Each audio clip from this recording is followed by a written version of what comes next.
yangu ni mafupi sana.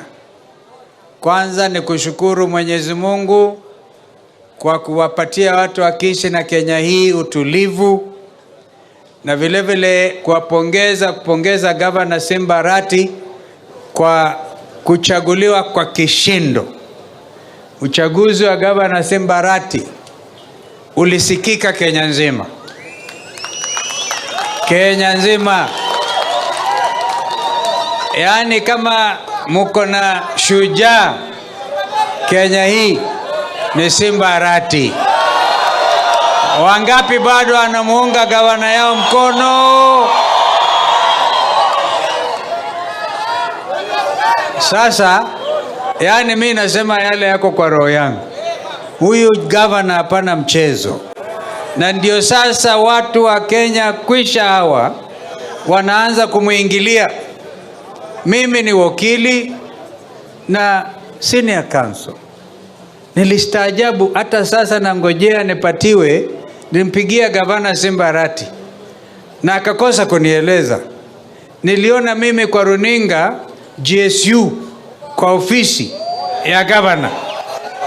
GSU yani wanabeba mabunduki. Hata kama gavana amefanya makosa, uleti GSU kwa ofisi yake.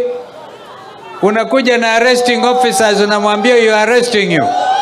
Hiyo ni blatant harassment. Blatant harassment. Mambo haya tumeyazungumzia kwa kikao hiki ambacho tumekamilisha National Dialogue Committee. Ndugu wangu Raila ulifanya vizuri ukasema ongoza mambo haya na kesho tutatoa hiyo report. Lakini kabla ya kutoa hiyo report yetu, hapa ni na seneta wa Nyamira ambaye alikuwa mwanakamati wa National Dialogue Committee, Senator Okongo, wakili mashuhuri huyu. Watu wa Nyamira mlifanya vizuri vile vile. Alafu tuko pia na Opio Wandai ambaye ni minority leader kwa National Assembly. Lakini sema kweli minority iliibiwa. Yani tunawashinda, tungekuwa sisi ndio majority. Lakini wanajiita majority. Mambo haya kwa ripoti yetu. Na hiyo msichana wenu siwezi kuongea hiyo hapa. Wacha niwaambieni ukweli. Ngoja niwaambie ukweli. Ngoja kwanza nitoe mambo yetu alafu tuongee hayo.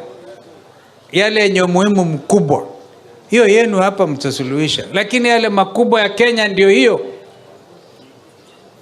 Sasa integrity of political parties. ODM is the leading party kwa Azimio coalition.